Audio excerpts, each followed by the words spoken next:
Hey guys, Eddie back with Couch Talk. Welcome back to the show. I know it's been a couple of days. If it's your first time with me, welcome to the show. Guys, please hit like, please hit subscribe, turn your notifications on. I promise if you stick with me, I will earn your viewership. It's been too long. I'm sorry I've been away for so long, guys. Things have been going nuts in my personal life, but you don't have to worry about any of that. I will not burden you with my problems. Wanted to talk today about how to approach a political conversation, right, in a more friendly, more inviting, more tolerant sense. Now, one of the problems we run into a lot of the times when we are engaged in a philosophical conversation or a theological debate or a political conversation, which are very hard to even attain nowadays, just because there's just so much hatred, so many charged topics, so many triggers for people that just get upset very easily. So I wanted to talk about how to have a political conversation, how to have one that's in good faith, that's intellectually honest, and basically it's a way of actually exploring the ideas without kind of falling into these really, really degrading bad habits that are just going to turn the conversation into nothing but a yelling match, right? So item number one,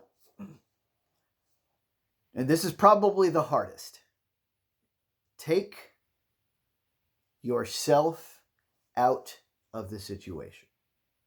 Now, I know that that's asking a lot. And I know that it's asking even more in this day and age with identity politics being so rampant, right? We're constantly encouraged not to think of ourselves as individuals who want something, but instead to think of ourselves as part of a group of people who somehow all want the same thing. And it's almost always false, right? Like if you were to lump me into a group of white men, you will find that the spectrum of things wanted by members of that group vary so greatly that you could never pin it down to one ideology. It's impossible. Even groups that are grouped based on ideology, it is very difficult to find a group that really all abides by. Like for example, even if I were to say, Catholics, right? Even Catholics, although there are some standard platform ideals that Catholics are supposed to abide by, but you will find there's this huge spectrum of actual opinion and actual philosophical thought, right? Even if you were to say like Republicans, right? To group all Republicans together, it really doesn't do it justice, right? And so one of the problems that I see us running into, and is one of the reasons we get so personally involved, is that someone in a political conversation will say something, and it may or may not be intended offensively, but it does offend because someone's in a group and the other person says something, for example, like, oh, you Catholics are all dogmatic and you are too rigid in your ways and, stuff like that, right? And so, of course, the other person's thinking, well, I'm a Catholic.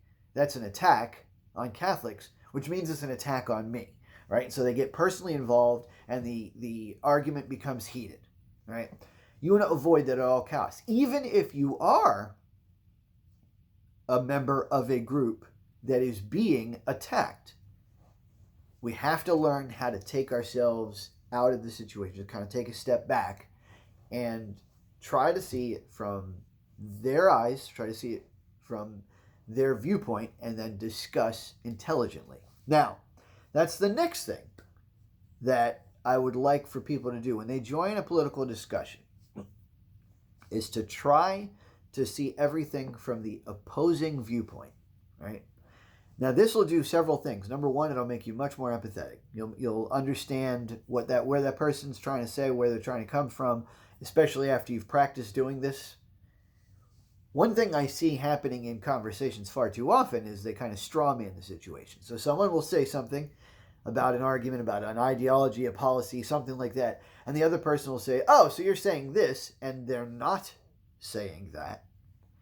And then you run into a situation where you're just kind of talking past each other because, it's like either you don't understand what each other are talking about, or you are deliberately trying to dismantle what they're saying by indicating points that aren't really part of what that person said. It's hard to do this without an example, so I'll give you one. I was talking about tax policy with a friend, right? And the first thing the guy said is like, oh, you just want to have all, tax cuts for the rich. And I'm like, no, never did I say that. Never did I indicate that I wanted tax cuts for the rich. So that violated kind of two rules. Number one, he strawmanned me. Number two, he's putting words in my mouth, right? So this is kind of an intellectually dishonest way of conversing with people. So you want to try to steer clear of that as much as possible. Instead of saying, so what you're saying is, like that, immortal Jordan Peterson conversation. And that's how she got caught, is because she was doing exactly that. She was strawmanning him and putting words in his mouth. And he's like, nope, that's not what I mean. And instead of doing that, what you want to do is try to steelman their arguments. Now, for those of you out there who do not know what steelmanning is, what it means is whatever they say, if they bring an argument to bear, right? Like let's say they say we need immigration reform, for example. What you want to say is not something to the effect of, oh, you just want millions of immigrants running around trashing the place. That would be the worst thing you could say, because not only are you not representing what they're saying correctly, you're mischaracterizing them, but also you're in the process potentially offending immigrants. Now, not that that statement is meant to offend immigrants, but it could, right? So you want to try to steer clear of all that, right? What you want to say is, okay, tell me what the reasons for immigration reform are, and then try to learn what they want, right? Try to learn what they're seeking, what they really hope to get out of the policy conversation. And only then do you summarize, and make sure when you summarize that it is something that they agree with, like a summary that they agree with. So you say, so what you're telling me, if I'm getting this correctly, please make sure I'm getting it right, is point A, point B, point C, point D. And then if they say yes, that's what I'm saying. Then, and only then, do you start to refute statements, right? It's okay to get clarification along the way, but only then, only after you are certain you have their points and understand where they're coming from, only then should you start to say, okay, I get points A, B, and C. The reason it doesn't work is because, in my opinion, point A is impossible, point B is logistically infeasible. So you got to break it down like that and say, and give specific examples, cite an article, cite a study, something of that nature. All right, so that's how you do this intellectually, honestly, and in a tolerant fashion, in a fashion that will encourage people to want to talk to you. I don't know if you guys remember the study I did where I had a bunch of Democrats and a bunch of Republicans, and I spoke with each of them, kind of had an argument, debate with each of them just to see how they debate. So some of the things that you want to steer clear from are the things that I mentioned in that study. Don't call people names. I know there's going to be times in a political conversation where you're going to feel frustrated, where you're going to feel like you're trying to get a point across and they just won't listen. The way you have to manage that, and then keep in mind, there's going to be some people that just will never listen. There's going to be some people no matter how many different ways you show them, no matter how many studies you put in front of their face, no matter how many different ways you try to dissect it and explain it, they're just not going to get it from your point of view. So sometimes you're going to be frustrated about that. So when you get frustrated, you say, agree to disagree. I appreciate you having this conversation with me. I had a conversation with somebody not too long ago. It was on a very, how do I say it? Like a very high tension topic, like a topic that could easily trigger somebody, make somebody frustrated, mad, angry.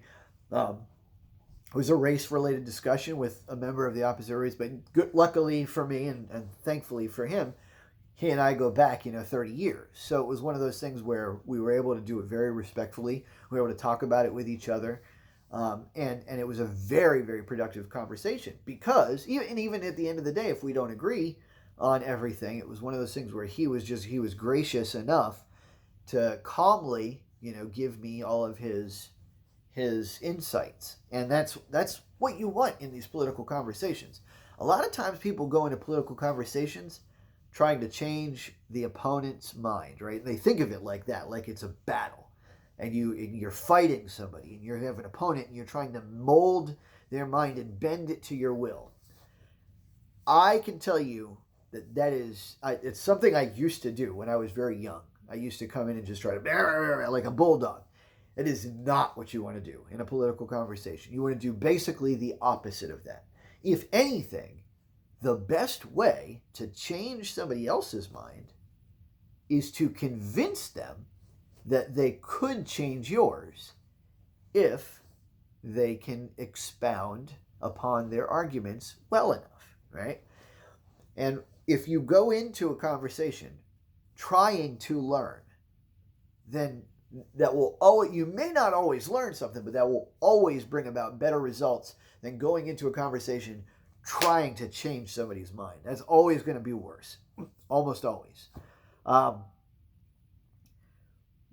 One of the things we talked about is just not trying to come in with expectations that are poor, right? One of the problems I see a lot in political conversations is I'm not a Republican, but I am a conservative. And being a conservative, I'm often lumped in with Republicans because, in theory, Republicans were supposed to be the conservative party. They're supposed to be the fiscally responsible party. They haven't really done a great job of that last few decades, but that's the theory, right? So if you're kind of conservative, they kind of lump you into right. But then what I find out it happens a lot is, again, those straw mans, those putting words in my mouth, they assume not only that I'm a Republican, but they even assume that I have the most extreme, like far right, alt right stance.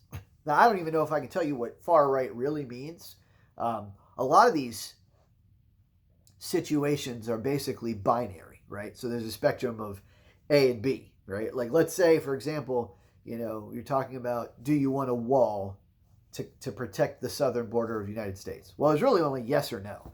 So to say yes isn't extreme. To say no isn't extreme. Like, those are both mainline stances that are held by like half of the people in America.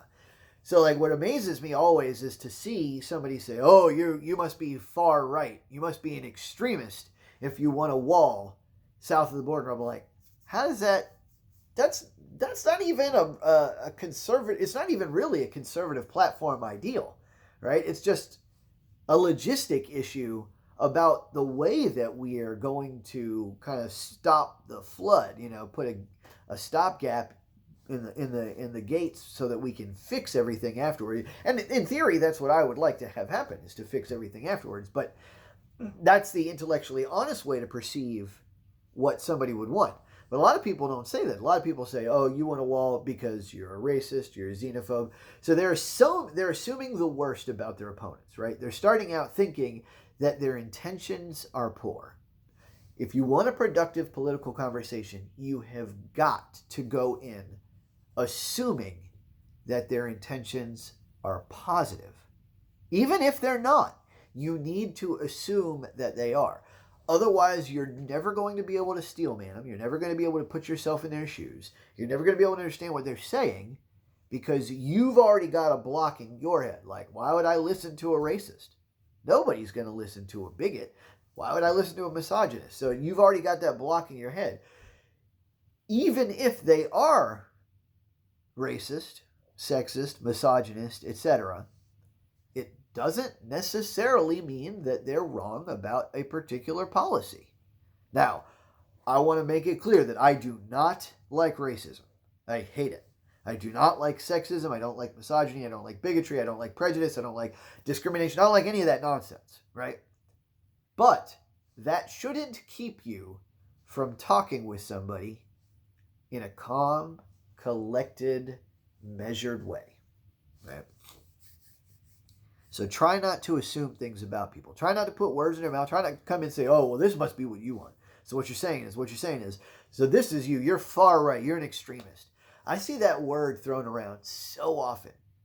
Like extremism is almost worse. I almost see that word thrown around like more often than racism, and racism's thrown like a frisbee. And a lot of times people get into this political conversation, the political realm, and they're like, oh, those MAGA extremist Republicans. And I'm like, how many people are they really talking about? Like the extremist MAGA Republicans that I know, there's like maybe 1,000 or 2,000 of them in the whole country. Like basically everybody that was on January 6th. That's your extreme group. It's a very small percentage. They're very vocal, right? And so they make their presence known. And so it's easy to confuse that for the baseline. It's easy to confuse that extreme view for what most people think, right? But you have got to not go into the political conversation assuming that everybody is in that really small, really vocal group. That's what you'll run into so many problems if you come in assuming things. All right, so try not to assume that kind of stuff. Well, let's talk about science. Let's talk about how science works and how to integrate that into your conversation, your political conversation. One thing you want to do is you want to know how to prioritize science, because science has gotten to the point where everybody, even in the scientific arena, has an agenda. Most of academia slants to the left. Most of scientists slant to the left because of that. Partially because of academia, partially because of those in control get to put people in the positions of power. Right? A lot of times. For example, if you own the media, then you can select who gets displayed in the media, who gets published, who doesn't, who gets exposure, who doesn't, right? The vaccine is a good example, right? When the vaccine came out, a lot of people who were for the vaccine got shifted to the front because Pfizer could throw its weight around. The people who were against it, or who thought that it wasn't necessary to close down schools, for example, or that it shouldn't be administered to children, things like that. The kids could just go to school. Those people were suppressed, right? So science does that a lot, especially in today's society where Google, Facebook, all the big media zones are controlled by predominantly left-leaning power sources. So when you do that, you have to dig for some of the science, right? You have to dig for the science, but when you find it, right, this is important. Don't ignore any piece of good peer-reviewed scientific literature. No matter how much it disagrees with your narrative, you've got to come to the understanding that if it disagrees with your narrative, you either have to shift your narrative to incorporate more nuance, or you have to, just accept the fact that maybe you're wrong. And that's what I see happen a lot, is people go into these conversations, these political conversations. I'll give them a study, and they'll be like, nuh-uh.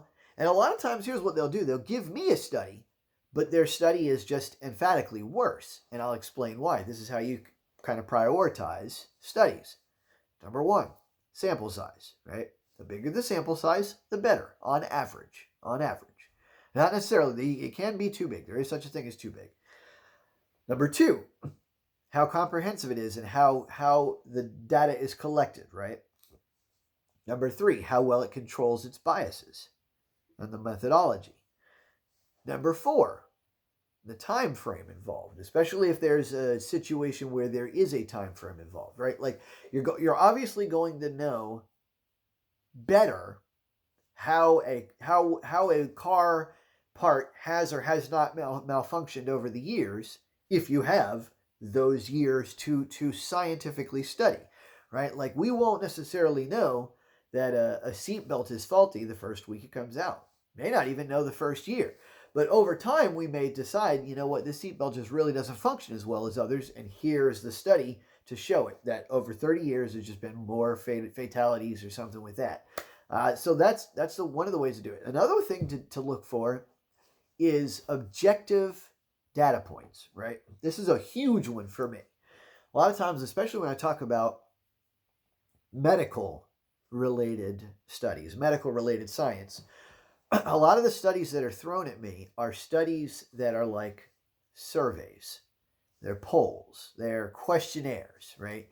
Like one of the ones that I ran into not too long ago is one on trans gender reassignment surgery, right? They'd give me a survey saying, oh, well, this number of people said that they felt better after the surgery. They said that they felt like they belonged. They said that they didn't feel the same, ideation towards suicide. And that's great, right? That's a good result. That's what we want. Now the only problem is a more comprehensive, larger, more long-term and objectively measured study basically refutes what they were saying, right? So when you look at the bigger study, the better study, the study that measures not what they say they felt, but what actually happened, right? So this was based on criminal reporting. It's based on how many suicides there actually were, how many crimes were committed by, how many, that kind of thing. So like actual hard data, not just soft what people say, hard data. To be honest with you, I think it's great that they say they feel better. Maybe there is some kind of short term, euphoria with the body change. I don't know. Maybe if anybody in the audience knows, please let me know how it feels. I'm always interested in experiences like this.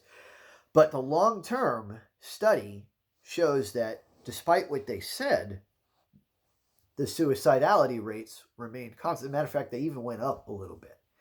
So, to me, in a trans situation, well, my goal is their health. I love every human being, and I want all human beings to prosper, to be good, to be well, right? And part of that is, mental health. Part of that is just thinking that you're okay with yourself, with your body, with your life. And if we have a study that shows that basically, gender affirming care overall just doesn't actually make them stop killing themselves, it doesn't make them feel better enough to want to keep their life, then it really doesn't matter what they say. If they're, like if I could tell you, everywhere I go, I walk around, I see, blue leaves on trees. But if somebody goes around and asks me what I see, and somebody goes around and actually studies the leaves themselves, the objective data points are always going to be better. I don't know if I'm giving you the best analogies, or the best examples, but I think you understand what I'm saying. Go for objective over subjective every day. I don't like standards of perfection, right? I don't like when people set the standard of perfection. So try not to expect the person you're talking to have perfect knowledge, to have perfect understanding. Try not to expect them to have perfect anything, right? Remember that you're talking to a human. And you never want to resort to any personal attacks to that human. You never want to resort to any kind of like ad hominem. See, this is one of the things that really bothers me a lot in today's politics is it's very like tribal. It's very team oriented. You're either Republican or you're Democrat. Me, I'm neither. So I'm like, why do I have to be one or the other? I like some of the things over here, like some of the things over here. What's wrong with that? There's nothing wrong with that. And honestly, there should be far more of us. I saw a study not too long ago that says that it's growing. The independent gap in between is getting bigger and bigger. So hopefully that continues, that trend continues, and maybe we can get some non-two-party candidates in office. But one of the problems with that two-party system, that team system, is that you get people on the left spend a lot of time attacking Republicans in office. They'll say this Republican is corrupt, or this Republican did this wrong, and the same thing happens on the right. They spend a lot of time saying, well, this person is corrupt, and the crazy thing is I see both of them do this one too, where they're like, well, that's a false equivalency because your guy is more corrupt. And I'm like, come on, guys. More corrupt? Who the hell cares?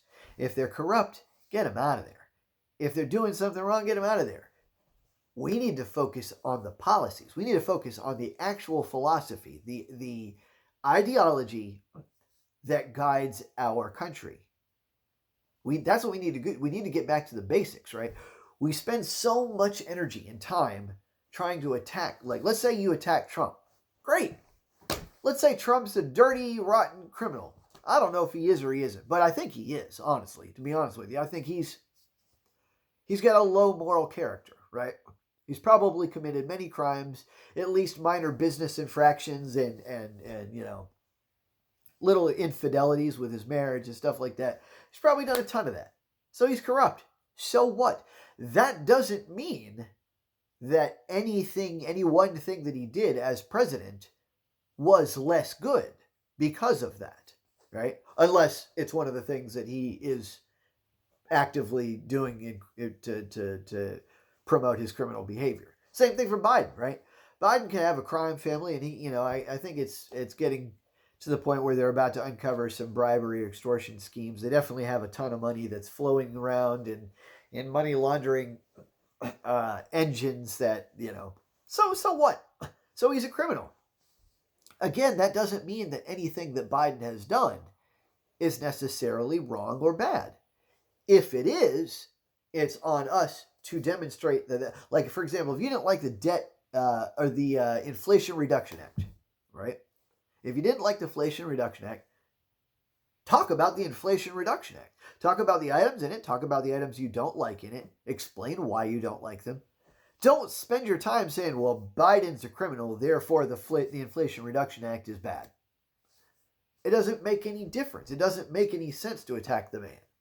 Attack the policies. Attack the items, the ideology itself. So that's a big list. I know this is kind of a long one. I want to get people away from that kind of blind partisan faith, right? Where everything that their party does is just glowing. It smells like daisies, and everything the other party does is just kind of like, turns to crap. We got to get past that. We have got to get, I see stuff like RFK running for office, and I think that's a fabulous thing because he's a perfect example of a Democrat who's free thinking. He doesn't have to toe the party line down to the last second. And honestly, I didn't like the fact that Trump did. I thought that one of the things that made Trump stand out originally was the fact that he wasn't going to be held to the party line, and yet he adopted the Republican platform like down to the T just to get their nomination. And that's the kind of politics I don't like, right? I don't like that kind of blind faith in a party.